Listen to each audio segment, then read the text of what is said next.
पाकिस्तान कितना पीछे रखा गया है इस टेक्नोलॉजी की दुनिया में, आपको छोटा सा कंपैरिजन आज मैंने दिखाना है। प्राइम मिनिस्टर इमरान खान ने आज अपनी तकरीर में भी उसका जिक्र किया, फिर बाद में मैंने कुछ रिसर्च भी की, कुछ डाटा मैंने निकाला है कि किस तरह इंडियन ओरिजिन सीईओज जो हैं वो आईटी की दुनिया पर राज कर रहे हैं, किस तरह इंडिया आईटी की दुनिया पे राज कर रहा है और पाकिस्तान कितना पीछे रह गया।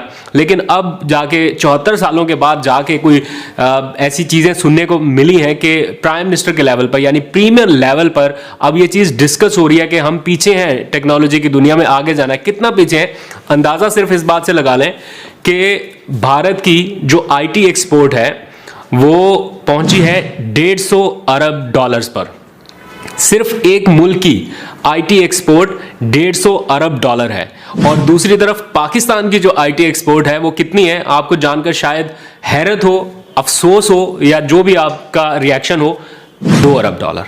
150 अरब डॉलर हमारे हमसाया मुल्क की आईटी एक्सपोर्ट और इधर सिर्फ 2 अरब डॉलर। और वो 2 अरब डॉलर भी इसलिए कि पिछले 2 सालों में आईटी के ऊपर काफी काम हुआ और हमारी आईटी एक्सपोर्ट्स मुल्क की तारीख की बुलंदतरीन सतह पर है, स्टिल 2 अरब डॉलर। मतलब ये अफसोस का मुकाम है हमारे लिए और सोचने की बात है कि पिछले दिहाइयों में जिन जिन की हुकूमतें रही हैं उन्होंने आईटी की दुनिया में क्या किया। हम गिला करते हैं हर चीज इंडिया में हो रही है, जो बड़ी टेक कंपनीज हैं वो अपना दफ्तर जाके पहले खोलती हैं इंडिया में। पाकिस्तान के पास वो कंपनियां है ही नहीं, वो दफातर है ही नहीं, वो सहूलतें, वो ई कॉमर्स के बड़े बड़े जॉइंट्स है ही नहीं। आप पेपैल को देख लें, आप यूट्यूब के दफातर देख लें, गूगल, फेसबुक, सब कुछ इंडिया में है, हमारे पास कुछ भी नहीं है। और करते हैं हर चीज इंडिया में हो रही है, जो बड़ी टेक कंपनीज हैं वो अपना दफ्तर जाके पहले खोलती हैं इंडिया में। पाकिस्तान के पास वो कंपनियां है ही नहीं, वो दफातर है ही नहीं, वो सहूलतें, वो ई कॉमर्स के बड़े बड़े जॉइंट्स है ही नहीं। आप पेपैल को देख लें, आप यूट्यूब के दफातर देख लें, गूगल, फेसबुक, सब कुछ इंडिया में है, हमारे पास कुछ भी नहीं है। और अभी हमने 2 सालों में आईटी एक्सपोर्ट्स को बहुत हद तक बढ़ाया और ये तारीख की बुलंदतरीन सतह पर जाकर भी 2 अरब डॉलर है।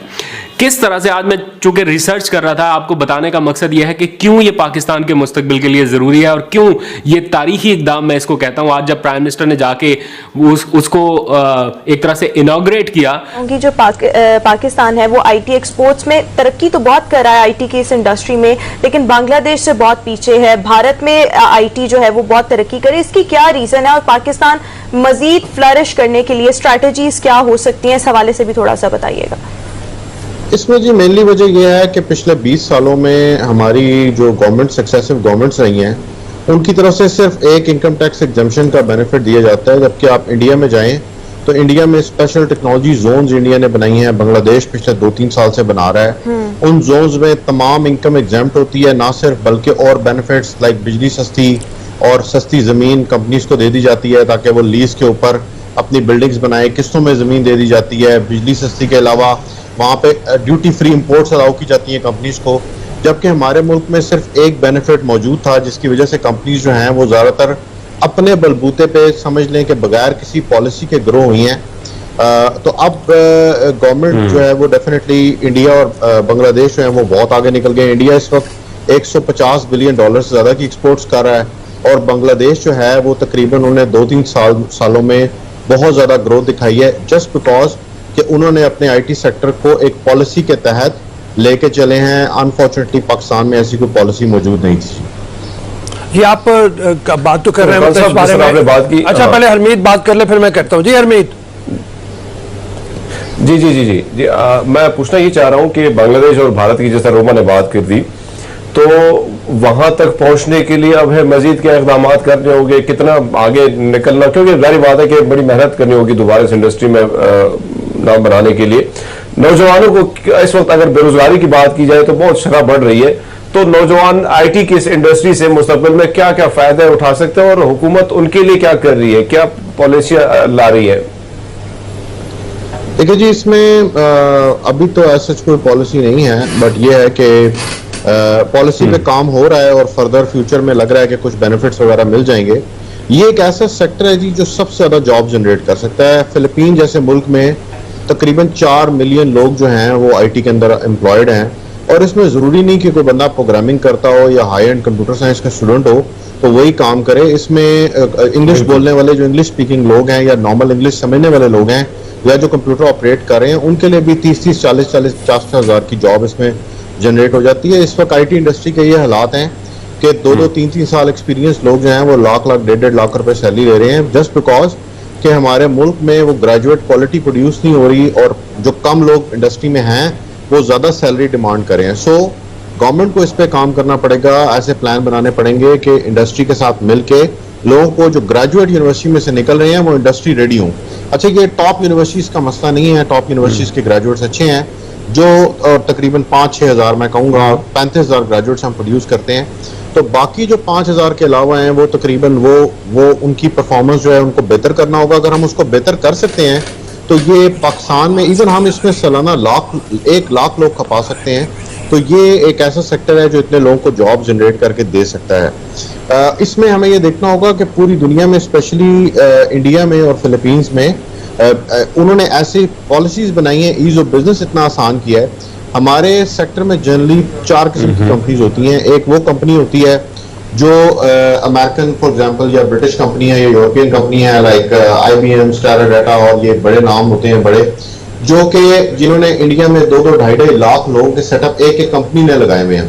तो हमारे पास अभी कोई ऐसी पॉलिसी नहीं है या ईज ऑफ बिजनेस नहीं है जिससे हम इस तरह के बड़े नामों को ट्रैक कर सकें, क्योंकि ये ज्यादा जॉब जनरेट करती है। अच्छा, जिस तरह से आप ये कह रहे हैं कि यहाँ पर प्रॉपर प्लान नहीं है, जो ग्रेजुएट्स निकलते हैं स्पेशली जो अच्छी यूनिवर्सिटीज, उस तरह से मयार की यूनिवर्सिटीज नहीं है, उनके लिए गवर्नमेंट को चाहिए कि प्लानिंग करें। तो आप क्या समझते हैं उसके लिए क्या प्लान जो है वो गवर्नमेंट दे सकती है? क्या प्लान जो है, स्ट्रेटेजीज जो है वो तरतीब दी जा सकती हैं ताकि उनको भी अच्छे तरीके से इस चीज में इंगेज किया जा सके? देखिए जी, सबसे ज्यादा नॉलेज तो इस वक्त इंडस्ट्री में अवेलेबल है।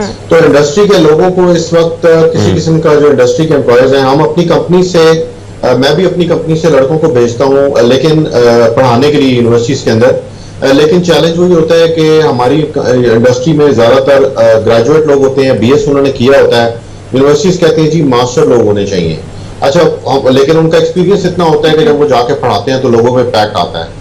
तो हमने एक रिक्वेस्ट ये की थी गवर्नमेंट को कि जी आप ये जो अंडर ग्रेजुएट्स हैं यूनिवर्सिटी इंडस्ट्री के अंदर से फॉर एग्जांपल 1000 लोग, 2000 लोग जाके शाम को या वीकेंड्स पे यूनिवर्सिटी में बच्चों को पढ़ाएं, ताकि 25,000, 20,000 लोगों पे इम्पैक्ट आए, 30,000 लोगों पे इम्पैक्ट आए और वो यूनिवर्सिटी के अंदर ही इंडस्ट्री रेडी हो जाए।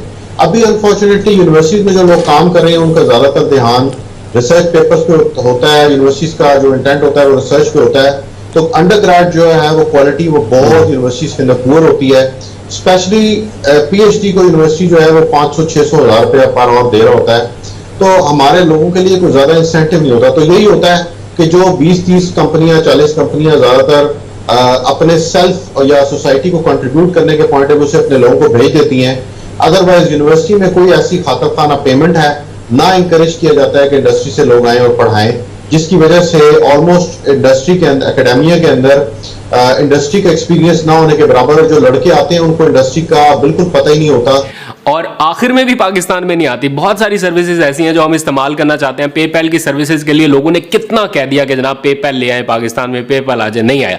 फेसबुक की मोनेटाइजेशन है, आज तक पाकिस्तान में ऑन नहीं हुई। मतलब इलीगल तरीके से लोग उसका एडमिन बाहर रख के तो कर रहे हैं किसी ना किसी तरीके से, वो डॉज करके। जब वो सिस्टम पकड़ा जाता है तो मोनेटाइजेशन बंद हो जाती है। तो वो मोनेटाइजेशन भी पाकिस्तान को अवेलेबल नहीं है अभी तक।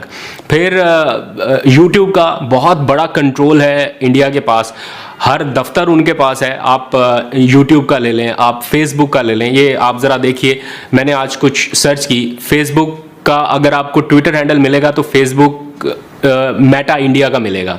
मतलब ओरिजिनल के बाद अगर आप पाकिस्तान और इंडिया के कंपैरिजन में देखें तो पाकिस्तान का नहीं मिलेगा, इंडिया का मिलेगा। इसके बाद आप ट्विटर पे चले जाएं, ट्विटर इंडिया मिलेगा। आप IBM सर्च कर लें, आपको IBM इंडिया मिलेगा इस रीजन में। फिर अगर आप मास्टर कार्ड को सर्च करना चाहेंगे तो मास्टर कार्ड इंडिया मिलेगा। पेपैल में सर्च करेंगे, पेपैल इंडिया मिलेगा। इसी तरह बांग्लादेश भी बहुत आगे और बहुत तेजी से IT एक्सपोर्ट्स के साथ लीड कर रहा है।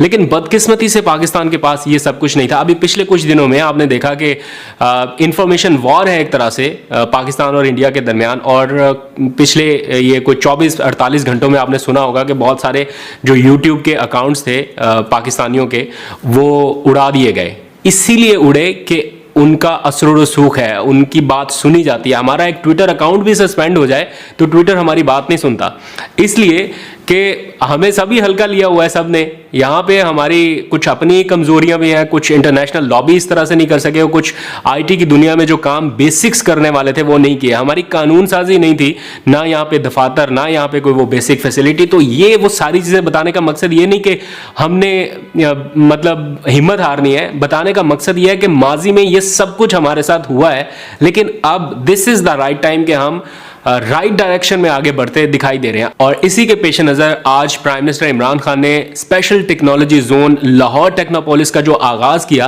वो इसी सिलसिले की कड़ी है। This is the right direction जिसकी तरफ हमें बढ़ना था। ये कोई जवाज नहीं है कि इंडिया की आबादी को 1.5 अरब के करीब है तो इसलिए सारा कुछ वहां पे है। बहुत सारे हमसे छोटे मुल्क हैं, हमारी तो फिर 22 करोड़ आबादी है, बहुत सारे छोटे मुल्कों में ये सारे सर्विसेज दी जा रही हैं जिनसे हम महरूम थे।